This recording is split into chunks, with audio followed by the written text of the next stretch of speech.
Seven summit എക്സ്പെഡീഷനിലെ അടുത്ത expedition റഷ്യയിലേക്കാണ്. യൂറോപ്പിലെ ഏറ്റവും ഉയരം കൂടിയ കൊടുമുടിയായിട്ടുള്ള മൗണ്ട് എൽബ്രൂസ് ആണ് ലക്ഷ്യം. 18,510 ഫീറ്റാണ് അതിൻ്റെ ഉയരം.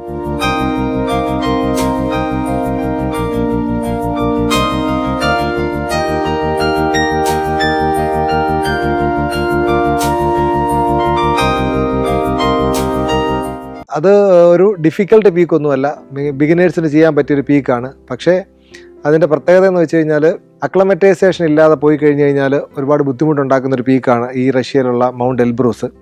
സെവൻ സമ്മിറ്റിലെ യൂറോപ്പിലെ നമ്മൾ കയറുന്നൊരു പീക്കാണ്. അപ്പോൾ സാധാരണ അതിനകത്തൊരു കൺഫ്യൂഷൻ വരാറുള്ളത് മൗണ്ട് ബ്ലാങ്ക് എന്ന് പറഞ്ഞൊരു പർവ്വതമുണ്ട് സ്വിറ്റ്സർലാൻഡിൽ. അപ്പം അതാണോ ഉയര കൂടുതൽ, ഈ പറയുന്ന മൗണ്ട് എൽബ്രൂസ് ആണോ ഉയര കൂടുതലുള്ളൊരു കൺഫ്യൂഷൻ വരാറുണ്ട്.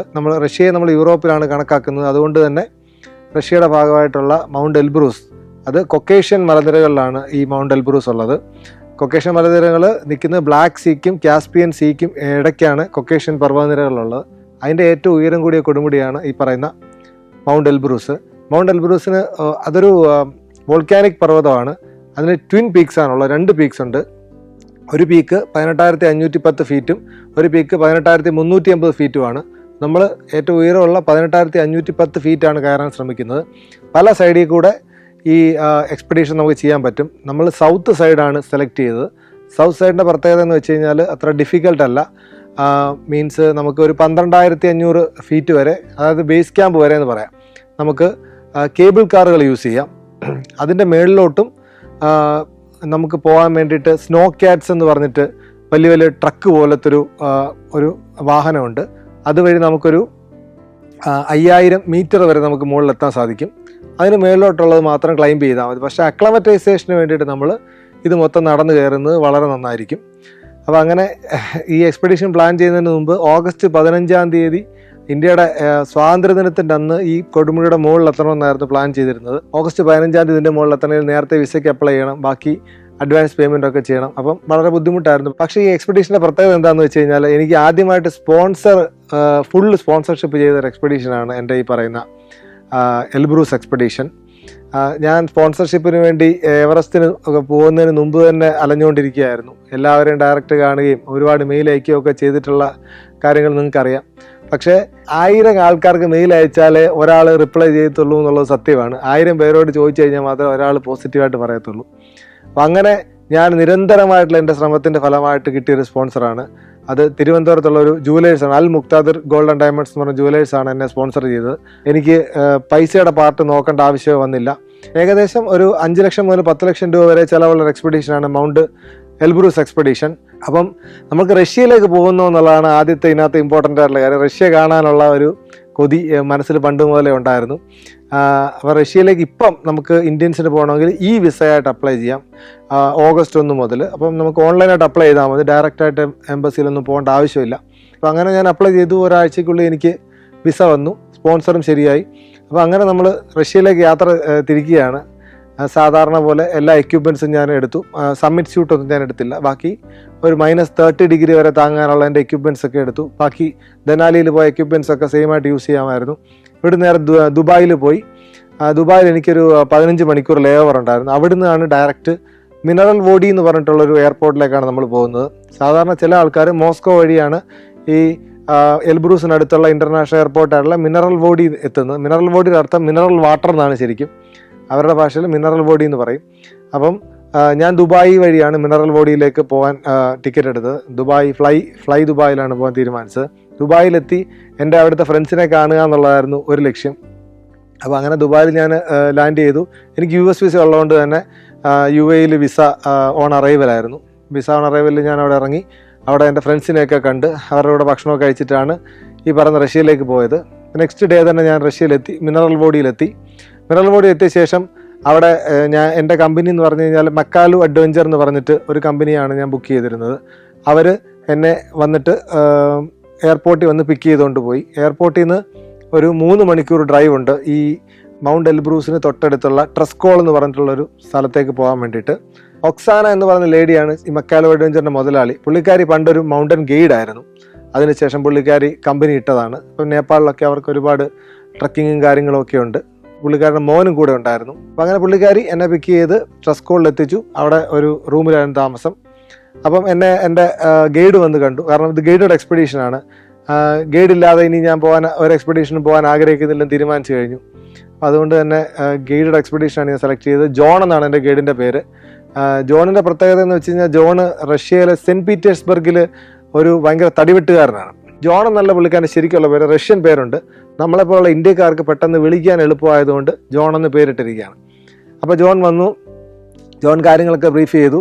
അപ്പം ഞങ്ങൾ ഒരു ദിവസം രാത്രി ട്രസ്കോളിൽ താമസിച്ച ശേഷം അവിടുന്ന് ഞങ്ങൾ തൊട്ടടുത്തുള്ള വില്ലേജിലേക്ക് പോയി. ആ വില്ലേജിൽ കേബിൾ കാറുണ്ട്. ഞാൻ പറഞ്ഞില്ലേ, നമ്മുടെ ഈ സെലക്ട് ചെയ്ത സൗത്ത് സൈഡിൻ്റെ പ്രത്യേകത എന്ന് വെച്ച് കഴിഞ്ഞാൽ ബേസ് ക്യാമ്പ് വരെ കേബിൾ കാറിൽ പോവാം.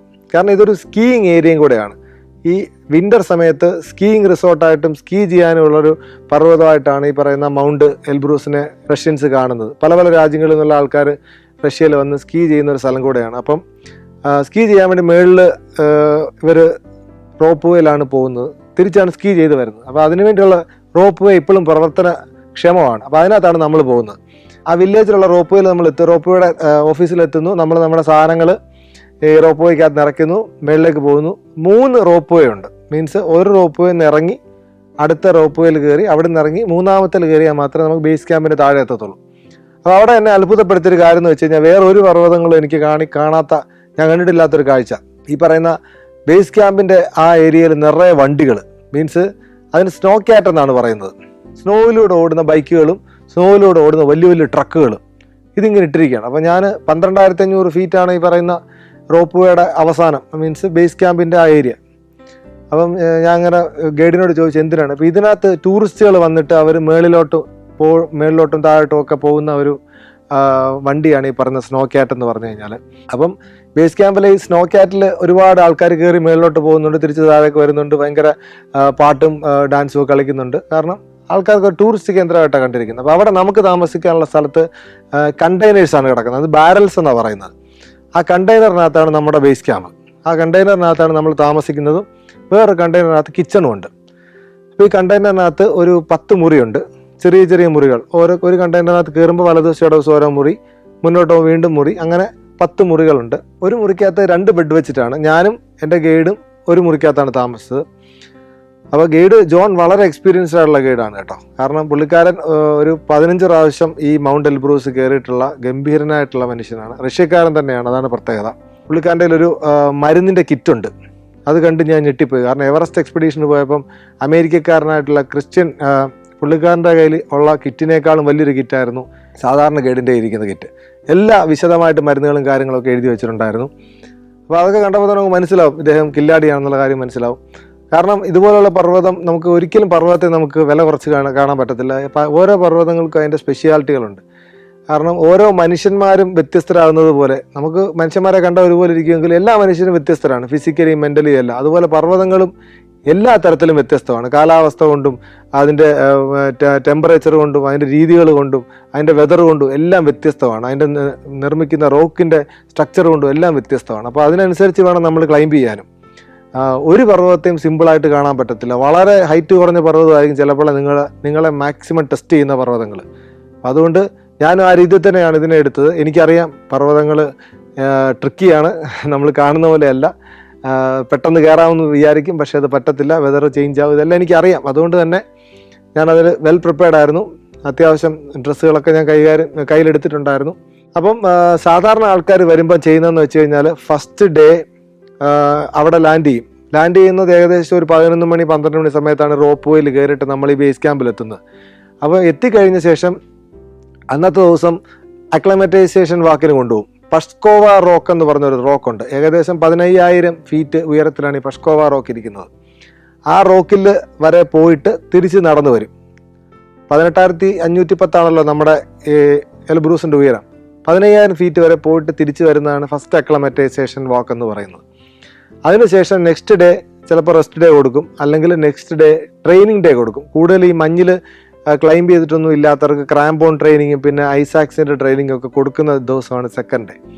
തേർഡ് ഡേ ചിലപ്പോൾ ഇവർ തൊട്ട് മേളിലുള്ള ക്യാമ്പിലേക്ക് പോകും, അല്ലെങ്കിൽ തേർഡ് ഡേ ചിലപ്പോൾ സമ്മിറ്റിന് ട്രൈ ചെയ്യും.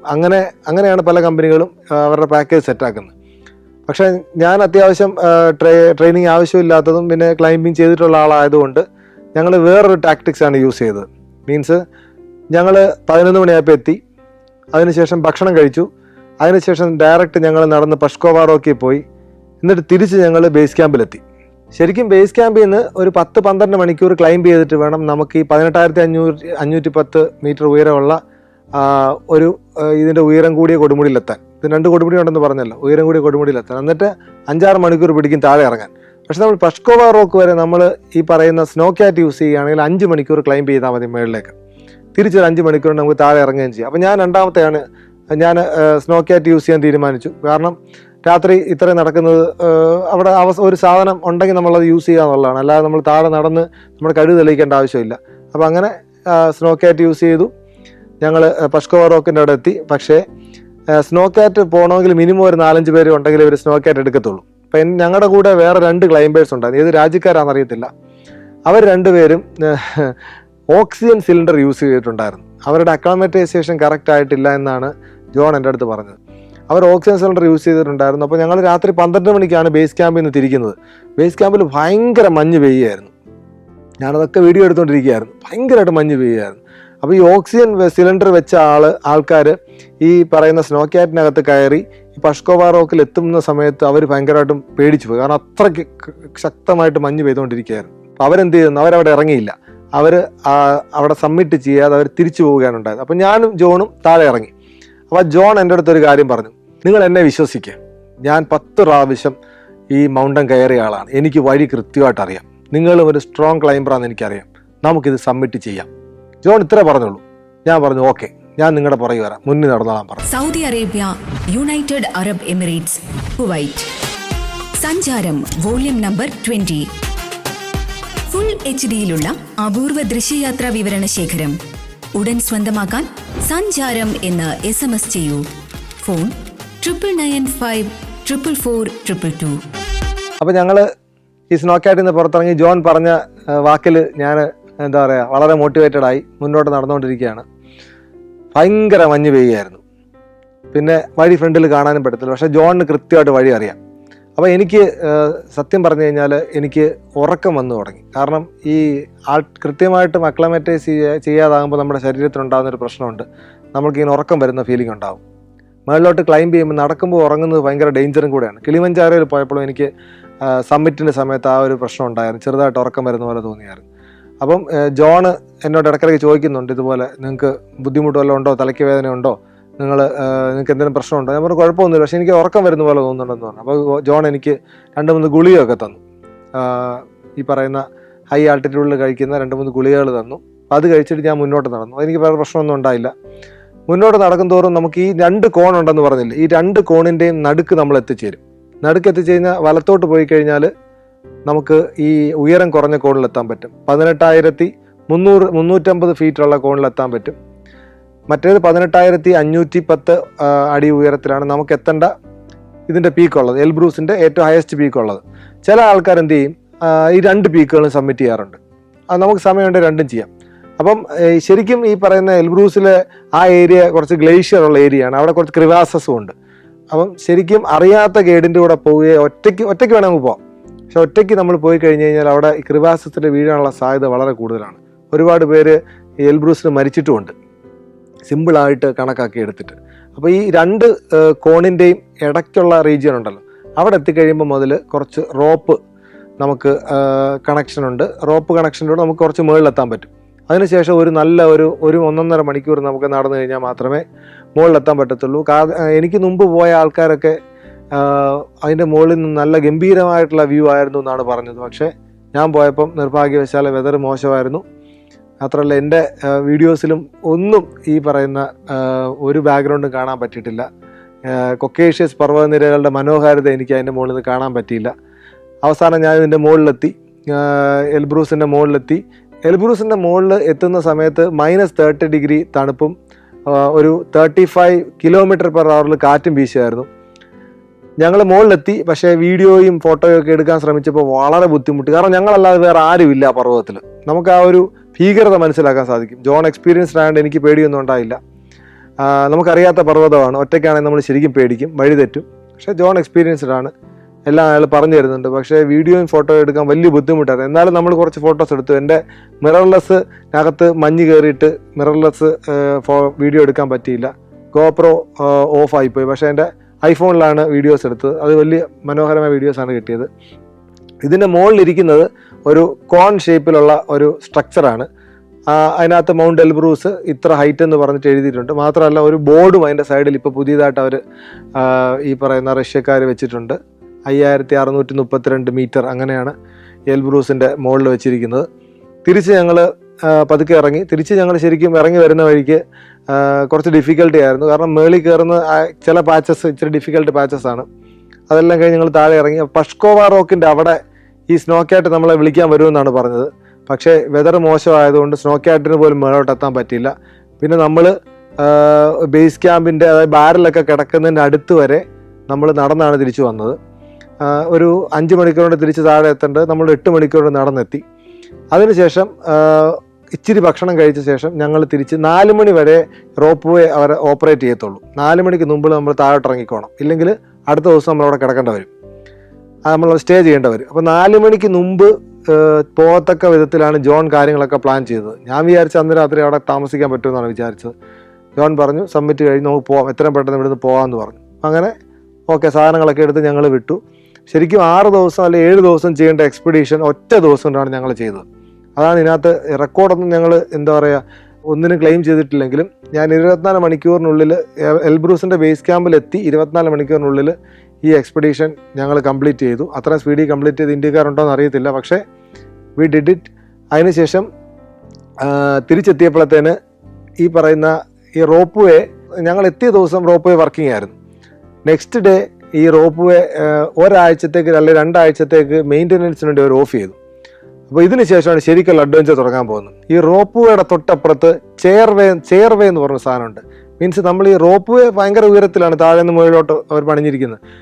ഒരു കസേരയ്ക്കകത്തിരുത്തി ഇവർ നമ്മളെ താഴോട്ടിറക്കും. ഒരൊറ്റ കസേര, ഒരു ചെറിയ പ്ലാസ്റ്റിക് കസേരയുണ്ട്, അത് ഇങ്ങനെ റോപ്പിൽ അറ്റാച്ച് ചെയ്തിരിക്കുകയാണ്. എന്നോട് ഇത് ഇവരൊന്നും പറഞ്ഞില്ല. ഇവർ പെട്ടെന്ന് ഓടി വാ സാധനം എടുക്കുന്നൊക്കെ പറഞ്ഞപ്പോൾ ഞാൻ സാധനം എടുത്ത് ഓടിപ്പോയി ഈ ചെയറിനകത്ത് കയറിയിരുന്നു. ഇത് പോകുന്നത് ഭയങ്കര ഭീകരമായിട്ടുള്ളൊരു അവസ്ഥയിലൂടെ പോകുന്നത്. ഞാൻ ഞെട്ടിപ്പോയി. കാരണം എനിക്ക് എവറസ്റ്റ് കയറിയപ്പോൾ ഇല്ലാത്ത പേടിയായിപ്പോയി ഈ റോപ്പ് വേയിൽ പോയപ്പോൾ. ബാക്കി നമുക്ക് സാധാരണ റോപ്പ് വേയിൽ ഒരു പെട്ടിയോ അല്ലെങ്കിൽ കാല് വെക്കാനുള്ള സൗകര്യം, ഇത് കാല് വെക്കാൻ സൗകര്യമൊന്നുമില്ല, പിടിക്കാൻ സൗകര്യമില്ല. ഒരു കസേരയ്ക്കകത്തിരുത്തി ഇവർ നമ്മളെ താഴേക്ക് അയക്കും. നമ്മുടെ ലഗേജ് നമ്മുടെ ഇതിൽ കാണും. അയ്യോ, അത് ഭയങ്കര ഡേഞ്ചറായിരുന്നു. അപ്പോൾ അതിനുശേഷം താഴെ എത്തി. താഴത്തെ റോപ്പ് വേ വർക്ക് ചെയ്യുന്നുണ്ടായിരുന്നു. ഞങ്ങൾ ബേസ് ക്യാമ്പിലും താഴെ എത്തി. ഞങ്ങൾ വില്ലേജിലെത്തി. ഞങ്ങളെ റിസീവ് ചെയ്യാൻ നമ്മുടെ ഒക്സാന വന്നു. അപ്പോൾ ഇവർ കമ്പനി അപ്പം തന്നെ കമ്പനിയുടെ സർട്ടിഫിക്കറ്റ് എഴുതി തരിക ചെയ്യുന്നത്. അതെല്ലാ കമ്പനികളും തരും. അപ്പോൾ ഇവരും എനിക്ക് കമ്പനിയുടെ സർട്ടിഫിക്കറ്റ് എഴുതി തന്നു. പക്ഷേ റഷ്യൻ ഗവൺമെൻറ് ഓതറൈസ്ഡ് ആയിട്ടുള്ള സർട്ടിഫിക്കറ്റ് ഉണ്ട്. അത് നമ്മൾ ചോദിച്ചാൽ മാത്രമേ ഇവർ തരത്തുള്ളൂ. അതിനൊരു $50 അങ്ങോട്ട് കൊടുക്കണം. അതുകൊണ്ട് അപ്പോൾ അവർ കൊടുക്കണ്ട എന്നുള്ളൊരു ഇത് വെച്ചുകൊണ്ട് അവർ തരത്തില്ല. അപ്പോൾ ഞാൻ അത് ആവശ്യപ്പെട്ടു. ഇതുകൊണ്ട് അവരെനിക്ക് ആ സർട്ടിഫിക്കറ്റ് കൂടെ തന്നു. അപ്പോൾ അതിനുശേഷം ഞാൻ ആ ഏരിയ വിട്ട് ഞാൻ മിനറൽ ബോഡി എന്ന് പറഞ്ഞ സ്ഥലത്ത് പോയി താമസിച്ചു. എൻ്റെ ഫ്ലൈറ്റ് 2 ദിവസം കഴിഞ്ഞേ ഉള്ളായിരുന്നു. കാരണം ഞങ്ങൾ ഒറ്റ ദിവസം എക്സ്പെഡീഷൻ ചെയ്തുകൊണ്ട് എനിക്ക് 2 ദിവസം ലാഭമായിട്ട് കിട്ടി. ഞാൻ അവിടെ നേരെ മോസ്കോയിലേക്കാണ് ഫ്ലൈറ്റ് എടുത്തിരുന്നത്. കാരണം മോസ്കോ സിറ്റി കാണണം എന്നുള്ളത് പണ്ട് മുതലേ ഉള്ളൊരു ആഗ്രഹമായിരുന്നു. അപ്പോൾ റഷ്യയിലെത്തുമ്പോൾ അല്ലാതെ വേറെ ഇത് കാണാൻ പറ്റത്തില്ല. കാരണം 15 ദിവസത്തെ വിസയാണ് ഇവർ തന്നിരിക്കുന്നത്. അതിനുള്ളിൽ കണ്ടു. പിന്നെയും വിസ എടുക്കണമെങ്കിൽ വീണ്ടും ഈ പ്രോസസ്സൊക്കെ ആദ്യം മുതൽ ചെയ്യണം. അപ്പോൾ അങ്ങനെ മിനറൽ ബോഡിയിൽ 2 ദിവസം താമസിച്ചു. അവിടെ എല്ലാം ഞാൻ നടന്നു.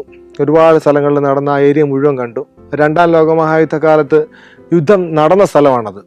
ആ മിനറൽ ബോഡി എന്ന് പറഞ്ഞ സ്ഥലം പറയുന്നത് ജർമ്മനി പിടിച്ചെടുത്ത സ്ഥലമാണ്. അവിടെ നിറയെ ടാങ്കുകളും നിറയെ വിമാനം ഫൈറ്റർ ജെറ്റുകളും ഒക്കെ വെച്ചിട്ടുണ്ട്. അപ്പോൾ ആ യുദ്ധത്തിൽ മരിച്ച ആൾക്കാരുടെ മോണ്യുമെൻറ്റ്സും അതുകൊണ്ട് നിറഞ്ഞിരിക്കുകയാണ് ആ സ്ഥലം. ആൾക്കാരൊക്കെ വളരെ ശാന്തരായിട്ട് ജീവിക്കുന്നുണ്ട്. നിറയെ മോണ്യുമെൻറ്റ്സ്, പിന്നെ ചർച്ചുകൾ, അതെല്ലാം ഞാൻ നടന്ന് കണ്ടു 2 ദിവസം. അതിനുശേഷം മോസ്കോയിലേക്ക് യാത്ര തിരിച്ചു. മോസ്കോയിൽ നമ്മളെ പ്രതീക്ഷിച്ചിരുന്നത് ഉണ്ണികൃഷ്ണൻ എന്ന് പറയുന്നൊരു ഡോക്ടറാണ്. അദ്ദേഹത്തെ നേരത്തെ വിളിച്ച് കാര്യങ്ങളൊക്കെ പറഞ്ഞിട്ടുണ്ടായിരുന്നു. അപ്പോൾ അദ്ദേഹത്തിൻ്റെ കൂടെ നിൽക്കാൻ എന്നെ ക്ഷണിച്ചിട്ടുണ്ടായിരുന്നു. അദ്ദേഹം 10-20 വർഷം മുമ്പ് മോസ്കോയിൽ പോയി ആശുപത്രി ഇട്ട ഒരു ആയുർവേദ ഡോക്ടറാണ്. ഐശ്വര്യ എന്നാണ് അദ്ദേഹത്തിൻ്റെ ആശുപത്രിയുടെ പേര്. അപ്പോൾ അദ്ദേഹത്തിൻ്റെ സ്റ്റാഫും കാര്യങ്ങളൊക്കെ ഉണ്ട്. പക്ഷേ ഒരു സാധാരണക്കാരനായ മനുഷ്യൻ. മോസ്കോയിൽ ഫ്ലാറ്റിൽ അദ്ദേഹം ഒറ്റയ്ക്കായിരുന്നു താമസിച്ചിരുന്നത്. അപ്പോൾ അദ്ദേഹം എന്നെ ഒരു മുൻപരിചയം ഇല്ലാത്ത എന്നെ കൊണ്ട് അവിടെ താമസിപ്പിച്ചു. നിങ്ങളുടെ വീട് പോലെ നോക്കിക്കോണം, കാണണം എന്നൊക്കെ പറഞ്ഞു. ഓക്കെ, വളരെ എനിക്ക് ഭയങ്കര ഒരു സഹോദരൻ്റെ ഒരു ഫീലിംഗ് ആണ് വന്നത്, അദ്ദേഹത്തിനോടുള്ള ഒരു ഫീലിംഗ്. അപ്പോൾ അതിനുശേഷം അദ്ദേഹം 3 ദിവസം എനിക്കുണ്ട്. അപ്പോൾ അദ്ദേഹം എനിക്ക് ആ കാര്യങ്ങളൊക്കെ റഷ്യയിൽ എന്തൊക്കെയാണുള്ളത്, എങ്ങനെയാണ് കാണേണ്ടത് എന്നുള്ള കാര്യങ്ങളൊക്കെ എക്സ്പ്ലെയിൻ ചെയ്ത് തന്നു. അപ്പോൾ പുള്ളിക്കാരൻ പറഞ്ഞതനുസരിച്ച് റഷ്യയിൽ നിങ്ങൾ ഏറ്റവും ഇമ്പോർട്ടൻ്റ് ആയിട്ട് കണ്ടിരിക്കേണ്ട സ്ഥലം റഷ്യൻ മെട്രോ ആണ്. ഞാൻ പറഞ്ഞു ഞാൻ ഡൽഹി മെട്രോ ഒക്കെ കണ്ടിട്ടുണ്ട്. പുള്ളി പറഞ്ഞു ഡൽഹി മെട്രോ ഒന്നുമല്ല, റഷ്യൻ മെട്രോ ആണ് മെട്രോ. മീൻസ് മോസ്കോയിലെ മെട്രോ ആണ് മെട്രോ. കാരണം അത്ര വാസ്റ്റാണ്. ഞാൻ മെട്രോ സ്റ്റേഷനുകളിൽ പോയി ഞാൻ അത്ഭുതപ്പെട്ടു പോയി. ഓരോ മെട്രോ സ്റ്റേഷനും ഓരോ കൊട്ടാരം പോലെയാണ് അവർ പണിഞ്ഞിരിക്കുന്നത്. അവർ ചിലപ്പം ഭൂകമ്പം ഉണ്ടായാലോ അല്ലെങ്കിൽ ഒരു യുദ്ധം ഉണ്ടായാലോ അവർക്ക് താമസിക്കാൻ പറ്റിയൊരു സ്ഥലം പോലെയാണ് മെട്രോ സ്റ്റേഷനുകളിൽ പണിഞ്ഞിട്ടിരിക്കുന്നത്.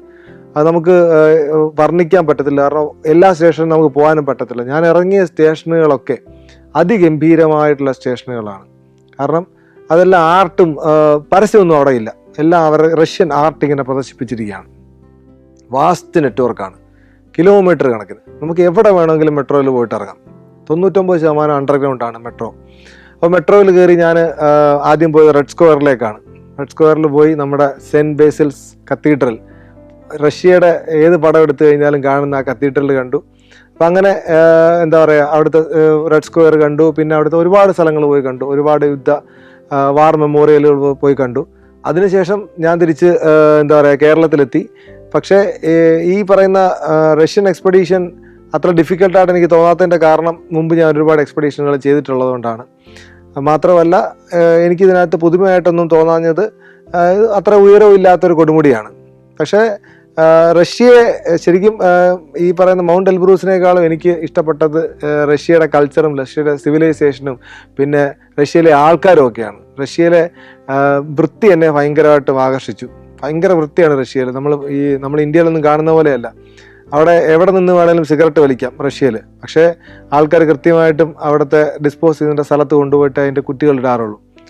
റെഡ് സ്ക്വയർ എന്നൊക്കെ പറഞ്ഞാൽ പരന്ന് കിടക്കുന്ന വിശാലമായ സ്ഥലമാണ്. അവിടെ നിന്ന് ഒരു താഴെ ഒരു വേസ്റ്റ് പോലും ഒരു പേപ്പർ പോലും നമുക്ക് കാണാൻ സാധിക്കത്തില്ല. അത്രയ്ക്ക് വൃത്തിയാണ് ആൾക്കാരുടെ. അതൊരു കൾച്ചറാണ്.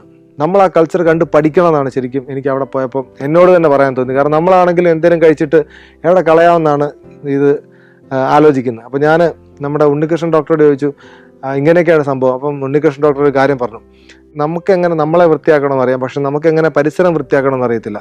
പക്ഷേ റഷ്യൻസിൻ്റെ കാര്യം അങ്ങനെയല്ല. അവരെ വൃത്തിയാക്കുന്നതിനേക്കാളും ചിലപ്പോൾ അവർക്ക് നാറ്റമൊക്കെ ആയിരിക്കും, പക്ഷെ അവർ പരിസരവും അവരുടെ സറൗണ്ടിങ്സ് എങ്ങനെ വൃത്തിയാക്കണം, അതെങ്ങനെ ശുചിയായിട്ട് സൂക്ഷിക്കണം എന്ന് അവർക്കറിയാം. അതാണ് നമ്മൾ തമ്മിലുള്ള കൾച്ചറുകളുടെ വ്യത്യാസം എന്നാണ് ഈ പറയുന്ന ഉണ്ണികൃഷ്ണൻ ഡോക്ടർ പറഞ്ഞത്. റഷ്യയിലെ എക്സ്പെഡീഷനും കഴിഞ്ഞു. അടുത്ത അന്റാർട്ടിക്കയിലേക്കാണ് പ്ലാൻ ചെയ്യുന്നത്. പ്രകൃതി ഈ യാത്രയിൽ നിന്ന് എന്നെ പഠിപ്പിച്ച ഒരുപാട് കാര്യങ്ങളുണ്ട്. ഒന്നാമത്തെ കാര്യം എന്ന് വെച്ച് കഴിഞ്ഞാൽ ഞാൻ ദനാലിയിൽ പോയപ്പോൾ എനിക്ക് എക്സ്പീരിയൻസ് ചെയ്തതാണ്. നമ്മുടെ മുന്നിൽ ആൾക്കാർ നടന്നു പോയല്ലോ, ആ മുന്നിലത്തെ കാൽപ്പാടുകൾ മാച്ച് കളയാൻ പ്രകൃതിക്ക് ഭയങ്കര ധൃതി പോലെയാണ് ഫീൽ ചെയ്യുന്നത്. നമുക്ക് എത്രയും പെട്ടെന്ന് മനുഷ്യൻ്റെ കാൽപ്പാടുകൾ ഭൂമിയിൽ നിന്ന് മായ്ച്ച് കളയുക എന്നുള്ളതാണ് പ്രകൃതിയുടെ രീതി എന്ന് എനിക്ക് ദനാലിൽ നിന്ന് മനസ്സിലായി. നമ്മുടെ കാൽപ്പാടുകൾ ഭൂമിക്ക് ഇഷ്ടമാകുന്നില്ലെന്നാണ് എനിക്ക് തോന്നുന്നത്. കാരണം നമ്മൾ ചെയ്യുന്ന ഓരോ പ്രവൃത്തിയും ഭൂമിയെ കൂടുതൽ ബുദ്ധിമുട്ടിക്കുന്ന അല്ലെങ്കിൽ അതിനെ നാശമാക്കുന്ന പ്രവർത്തികളാണ് ചെയ്യുന്നത്. മെയിനായിട്ട് നമ്മുടെ വേസ്റ്റ് മാനേജ്മെൻറ്റും ബാക്കി രീതികളും ഒക്കെയാണ് ഞാൻ പറഞ്ഞു വരുന്നത്. അപ്പോൾ അത് കൃത്യമായ വേസ്റ്റ് ഡിസ്പോസൽ ചെയ്യുക, ക്ലൈമറ്റ് ചേഞ്ചിനെതിരെ നിങ്ങൾക്ക് ചെയ്യാൻ പറ്റുന്ന കാര്യങ്ങൾ ചെയ്യുക, അങ്ങനത്തെ കാര്യം നിങ്ങളെ തന്നെ എന്താ പറയുക ബോധവാന്മാരാക്കുക. പറ്റുമെങ്കിൽ കുട്ടികൾക്ക് ഇതെല്ലാം പറഞ്ഞു കൊടുക്കുക. കാരണം അടുത്ത തലമുറയ്ക്ക് ഭൂമിയെ വേണമെങ്കിൽ നമ്മൾ റെസ്പോൺസിബിളായിട്ട് ജീവിച്ചാലേ പറ്റത്തുള്ളൂ. അതാണ് എനിക്ക് നിങ്ങൾക്ക് തരാനുള്ള മെസ്സേജ്. അതുതന്നെയാണ് എൻ്റെ എക്സ്പെഡീഷൻസിൻ്റെ മെസ്സേജും.